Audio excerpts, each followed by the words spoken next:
En plus de l'engagement écologique, Hélène veut s'inscrire dans une démarche citoyenne. Pour lancer la production de son nouveau sac, elle a choisi un atelier parisien un peu particulier. Il s'agit d'un ESAT, une structure d'aide par le travail qui permet aux personnes souffrant de maladies mentales d'exercer une activité professionnelle en milieu protégé. Ce matin, Hélène a rendez-vous avec Richard et Eusébia qui dirigent l'atelier. Eux aussi vont devoir se prêter au petit jeu de la devinette. Ça, vous ne la connaissez pas. Bon, ça, vous connaissez. Hein. Okay. Ça, vous connaissez. Il n'y a pas encore de surprise. La surprise, c'est ça. Est-ce que je vous en avais parlé, Richard? Ouais, on est dans le recyclage. Essayez de deviner ce que c'est. Bon, Richard, vous savez peut-être, vous. Des voiles de bateau? Non. Enfin, je dis Richard, vous savez peut-être parce qu'on est dans la bagnole. C'est la bagnole. La toile d'airbag, non? Alors là, bravo. C'est pas que j'ai choisi de travailler avec un ESAT, c'est que j'ai cherché un atelier qui travaillait exactement selon notre cahier des charges et la finition que j'exigeais, entre guillemets. Et donc voilà, cet atelier a été un des premiers qui correspondait exactement à tout ça. Et en plus, c'était un ESAT, donc ça me permet de mettre le doigt dans un monde qui est extraordinaire, qui est le monde de la réinsertion, du handicap, du travail social, etc. Et ça, c'est juste, c'est le supplément d'âme qui est fantastique.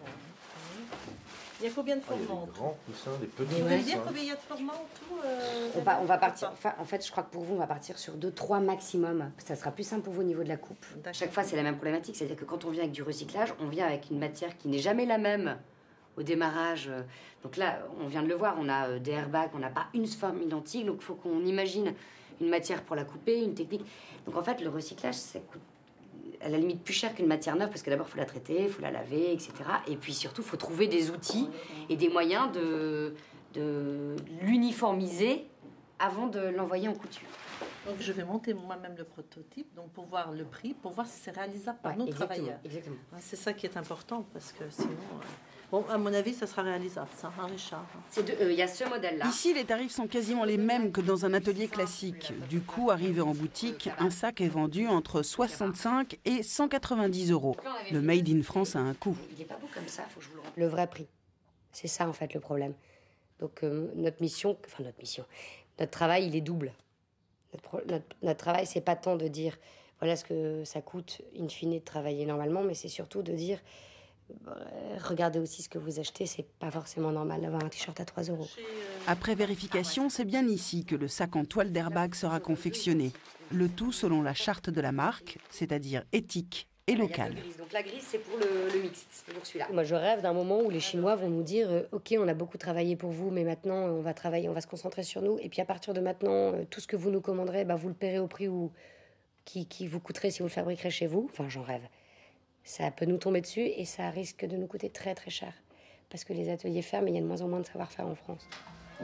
3 semaines plus tard, Hélène vient voir naître son nouveau bébé. Bonjour Eusébia. Bonjour Hélène. Ça va? Ça va bien et vous? Très bien. Oui. Super. Ça y est? C'est le grand lancement? Oui, tout à fait. Bonjour. Et ça va, c'est pas trop épais? Ça passe? Les employés sont des techniciens confirmés. Malgré tout, travailler avec un ESAT implique de faire parfois de petits compromis.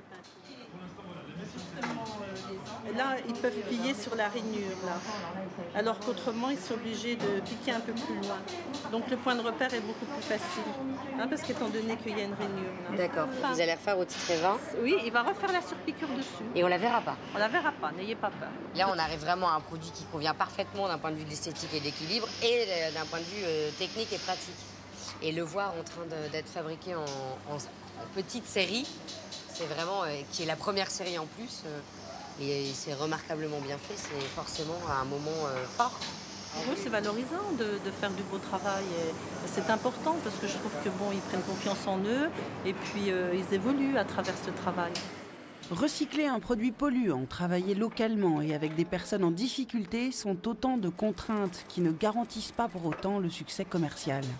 Car si la marque vend déjà des sacs dans le monde entier, elle a néanmoins grand besoin d'un nouveau souffle. Il y a un gros enjeu pour l'avenir de ma société sur ce sac, parce que ma société a besoin de se développer.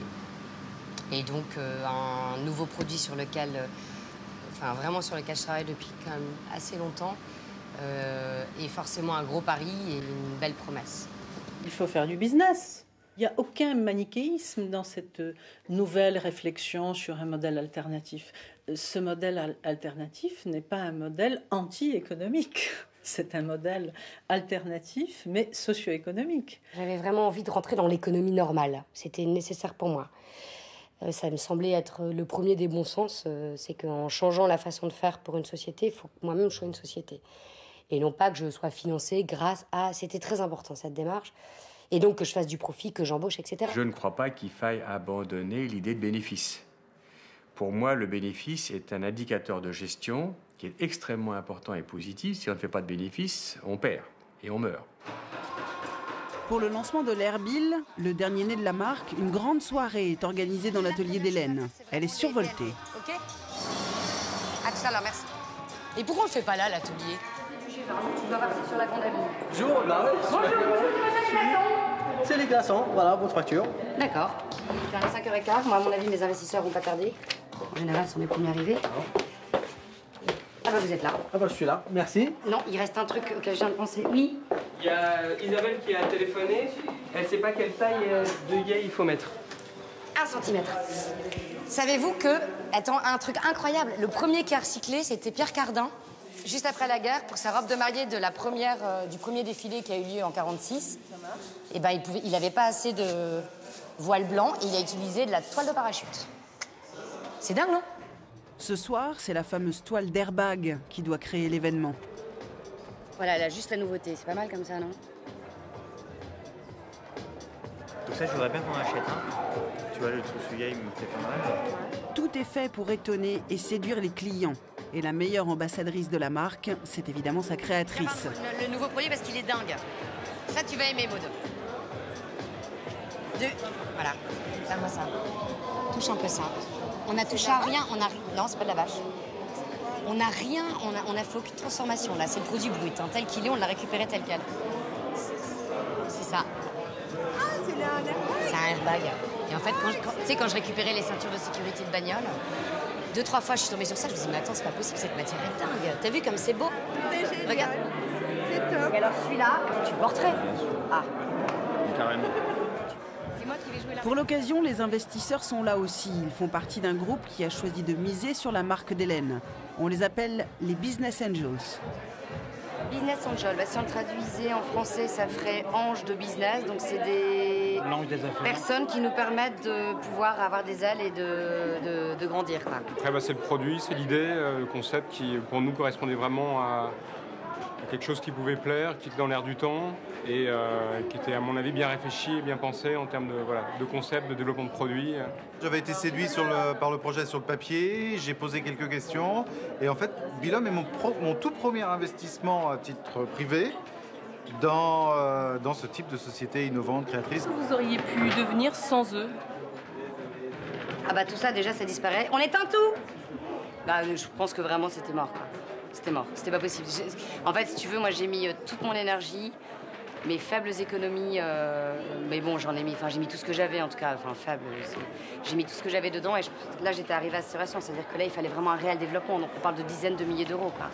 Depuis 5 ans, la France connaît une véritable mutation de ses entrepreneurs. Près d'un emploi sur 5 est déjà créé par les entreprises sociales.